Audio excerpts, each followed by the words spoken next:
focus. Ideate, innovate, enable.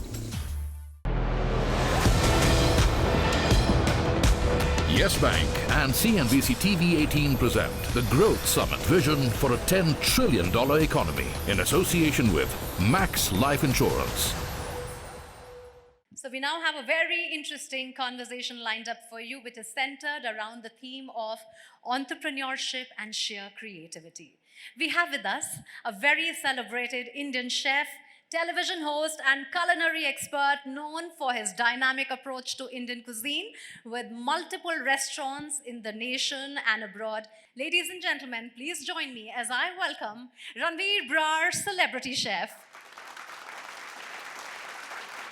Ranveer, I'm at short of words as I begin to describe your journey. It has been a very, very important one when one sees somebody coming from the time that they started getting into an industry which was not perhaps the most sought for at that time. And then here, what in your journey has stood out for you? The first bit was the most difficult. And then onwards, it was just, I was just driving and just looking at wherever the headlight was showing us. The medium itself has changed so much. Recipes were first written, then were cooked for television, then it started to come on radio, now it's on an app, now it is on YouTube, now it's on social media, wherever there are recipes being made just on music. There are recipes being made just on noise and voice. That is a whole lot of innovation. When you look at this now, what is it that comes to your mind when you look at the kind of pressure it puts on the creative ability of chefs, of people who are interested in this industry?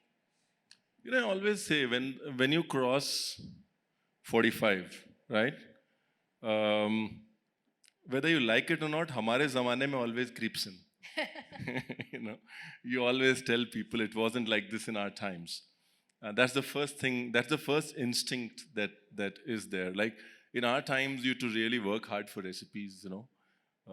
You had to beg, plead, buy, borrow, steal recipes. Now it's all right here and, you know, in so many forms and versions.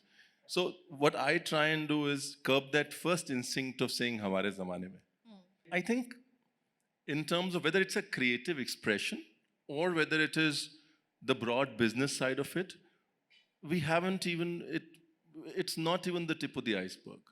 You think? Right? Yeah. I think what you're seeing is manifestation, is micro manifestation of a much bigger concept.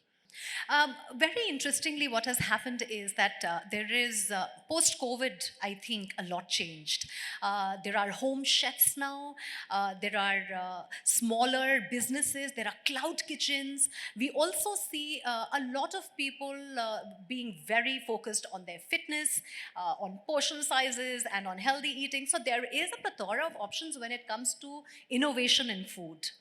What are some of the new age trends that you are seeing, which are also, of course, talking about traditional cooking, but are likely to take over the mind space and the home space of people in coming times when we talk about the industry? Yeah, no, I'll again draw from the question first. I think the biggest thing that changed in the COVID was a large section of the population which either believed that they couldn't cook or did not, or believed that they couldn't cook food good enough to impress a lot of people. That large section of people got baptized otherwise, right? And a lot of them were people who would refuse loans to restaurants, believing that food businesses were not money-making businesses. Now suddenly you had the same people cooking, and from their personal belief, saying it's something that's not that difficult, it's something that can make money. The spurt actually started from a lot of senior corporates cooking, a lot of bankers cooking. Because when you inherently start believing in the medium and the power of it, you start putting, That's an interesting. you start believing in it a lot more. that is something that has also changed post-COVID. That's why I see a lot of foodpreneurs, because the belief is coming from the MBA graduate who sort of also now says, no, it is viable, doable, and profitable. When we talk about the new age technologies, every industry is talking about AI. Everybody is talking about tech, blockchain. We are talking about management of inventories, pilferage. All of that was and is at a lot of level a very big challenge in the food industry as well. Are there technologies that are now available that are sorting these issues? And is the new age restaurateur or a cloud kitchen runner at a much better space with these technologies? What are some of the technologies that you thought would never exist but are existing today that perhaps you are using at your restaurants? So, for the longest time, you had two kinds of restaurateurs. You had one who believed that you needed to have processes and you needed to have, it's like any other business, right? You needed to have standardization, you need to have processes, you need to have a certain framework in order to derive the right bottom line. And the second restaurateur was give the right product, people will come, money will come, right? Now what happens is these two wouldn't meet, right? Because there was so much to do with processes and so much to do with within that framework that the framework guy would never get onto the product and the emotion behind the product and what really drives it. And the other person similarly, I think what has happened is this whole food tech revolution that started, it's brought these together. Which means it's given you the time to look on the other side. It's because now the guy who believed कि अच्छा खाना खिलाओ लोग अपने आप आ जाएंगे, he's saying, hey, this is easy. Wait, let me show you. With a few tools, you can also do this. Right. The other one, he's not spending as much time on Excel sheets, and because now he has time, he says, oh, wait, now let me spend some time on the core, that is the food. So it's bringing these two ways of doing business together. The other thing where technology is really, really helping, I think it's also understanding the consumer. Right? For the longest, you were cooking with a belief that it's my expression, this is my food, right? And then whether you like it or not. And then suddenly you realize that there's everybody who's saying that. Yeah. Right? So eventually it's the customer who decides. And there was no, I think AI and tech and the way it has helped channelize feedback, the way it has helped allowed people to talk back to you, that has been one of the biggest takeaways. Hyper-personalization as a concept that, this is what you want and this is what you get from a person that is cooking in a certain way but can change it and tweak it for you. Do you think we are ready for a time where even the hoteliers and restaurateurs are ready to sort of roll out that kind of option? I don't think there's a choice. I think you're facing the threat of being outdated if you don't do that. The hyper-personalization also is a function of feedback. Right. Hyper-personalization is also a function of the consumer understanding slightly what the medium of expression is. What's possible, what's not possible.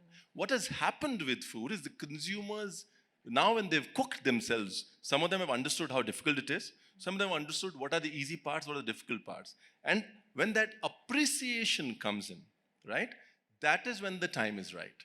So for me, that is the more important bit. Are there days when you're like, no, I don't want to do this, but this is not my therapy, this is my profession, and what is then therapeutic for you? No, I don't think. I think after a point in time, we reach a stage in our lives where you can't really differentiate between you and the work you do, right? So for me, this is me now. I've been cooking for 30 odd years. I'm 47. I plan to do this for a really long time. So this is me.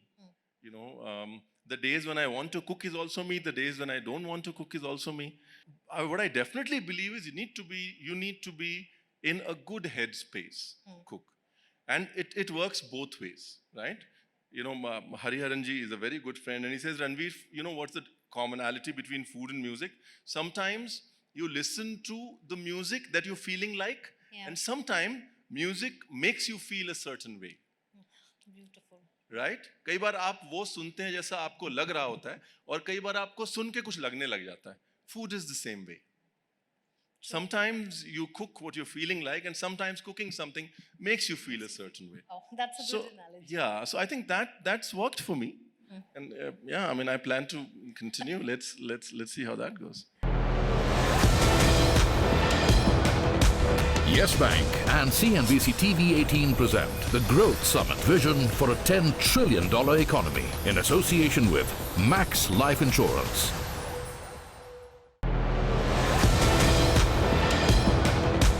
YES Bank and CNBC-TV18 present the Growth Summit Vision for a $10 trillion economy in association with Max Life Insurance. Now, a very important question on creativity. You know, I used to have this coffee table book on the food of Nizam. And one of the interesting things that was written in the book was that the Hyderabad Nizams would not teach their daughters how to cook because they wouldn't want their secrets to go out from their household. And also they would want the girls to embrace the cooking and the recipes and the style of their new home and adapt to that. And there's some wonderful food stories like that. In the time of social media, in the time of everything available on WhatsApp, on various channels, how do you retain creativity? Or how do you think what I have made is something very unique? And is that a challenge now for chefs? कि उनको लगता है कि ये कहीं मैंने पहले कहीं देखी तो नहीं है, सुनी तो नहीं है. How do they define their own style then? I think there are two bits. One is all those Nizams not teaching their daughters and the Nawabs not. Half of it is horse crap. It's just, the point is it makes food and conversations interesting. So, you know, it works for us. The question is now, in this world where you're seeing so much around you, how do you stay motivated and say, I am still creative? The first thing you need to understand, it is always there. It's just showing up now. There were as many great, fantastic cooks. They're all, you can see them now. There was so much information earlier. You can just access it now. And the second thing that you need to, and I very strongly believe in that, whatever you're trying to do has been done before. So the most important thing, especially with food, right from the time when 150,000 years ago, somebody put meat on a fire and said, hey, you know what, I'm the first chef. There's a lot that has been done. For you to come up with something that has not been done in 150,000 years, it's going to be very difficult, right?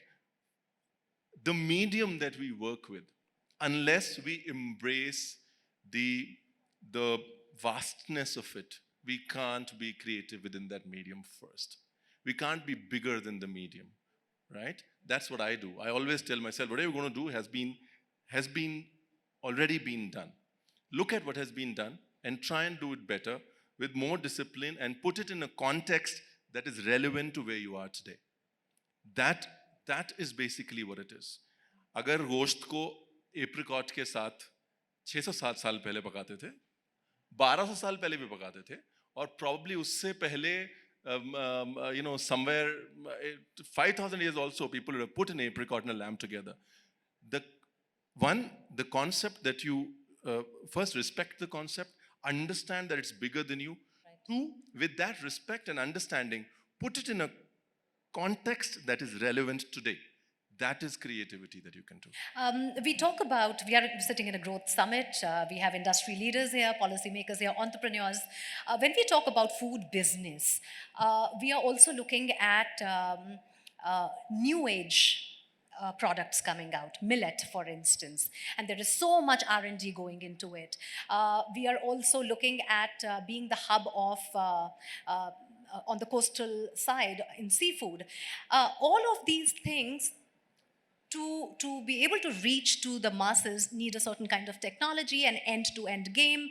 Where do you see the food tech business then in India, and what are the things that are required, say, in the next 2-3 years that can be fixed by technology? No, I think I know it's a good point that we bring up millets, and I always say anybody who's in the food space or who loves food, at least please make sure you have one millet meal in a week. It is not just good for our body; it's also good for the environment. The amount of water that wheat and rice consume, is ridiculously high. 6 to 7 times more water as compared to millets. And a time where water table is a big conversation, it'll be unfair for us not to be responsible towards what we eat, mindful towards what we eat. I understand the time's up. Coming back to the question, I think where food tech comes in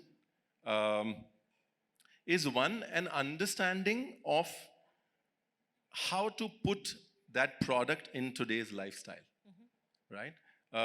Millets, yes, some of them take a long time to cook. 70 years ago, we had that time wherein we'd put an earthen pot on a fire and say, "Isko 3 ghante ke liye pakne do."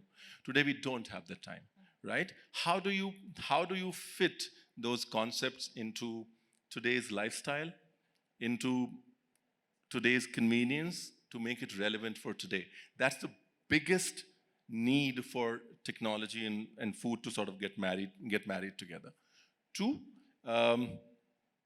once that is done, the other bit that food tech needs to sort of get onto, I strongly believe, is the equipment part. I still think that kitchen equipment is a very, very, very nascent stage and a very small category. We work with a very European Americanized way of doing things. There is a huge, if you want to say, I want to cook Indian, you will want to cook it in something that is Indian. You can't cook an Indian millet in something that's coming from the West, so on and so forth. And I think that is where food tech will also have to play a big role. How do you Indianize kitchen equipment and put them in context that is relevant to our times? It's interesting you say that, because when you buy a gas unit, they always tell you that the flame, if it goes in this direction, is good for this cooking, and if it goes in this direction. And it's all about equipment and what is suitable for India. One last question, which is about tier 2 and tier 3 cities. We see the food tech business, hotels, everything concentrated in the bigger cities. But having said that, awareness is at an all-time high. You see on social media a Dadi Ji ki rasoi in some obscure village of Punjab or Gujarat, and she is making pasta for kids and on a chula. So the awareness has gone deep down. What will it take, technology-wise, to take food physically to tier 2, tier 3 cities, which is, say, different, hyper-personalized, is what the customers and consumers want? Do you think there is scope of business there, which industry should be looking at? So I think it's a two-way traffic. We shouldn't reach a stage where it says, no, कि जब तक सड़क मेरे गांव तक पहुंची, तब तक गांव शहर पहुंच चुका था. So all of us have that connection to that lady who's sitting there and cooking on a chula. All of us somewhere have that connection. That's the beauty of our country. And we find that connect and we look for ourselves in that content. That is one. We need to connect to them. That is one, and more important. And the two is the aspiration that a tier 2 and a tier 3 has. Makes us even more responsible to project responsibility, mindfulness, and not just greed and hunger. Because they are, whether we like it or not, their aspiration, they look up to a tier 1 to say, hey, they have it, I want it too. So it's very important. They're watching you. It's very important what you want should be something that, if you really connect to them, it should be with a feeling that you're responsible for that. But you see a growth option in needless to say, I think that's, again, it's a question that has been answered by a lot of people. That is, you know, वो जो आप बोल रहे थे ना, it's not one India, it's many Indias. The idea of India coming together is the future of India. This differentiation between a 3, 2, and a 1, sort of all homogenizing is the future of India. Absolutely. Wonderful. This was such a great delight to speak to you, because I'm a big fan, and also for all the insights that you gave us today. Thank you, Ranveer, for your time. Thank you.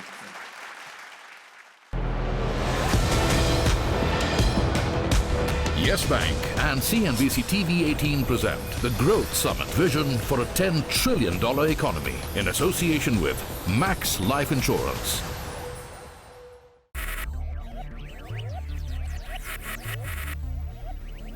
Focus, ideate, innovate, enable.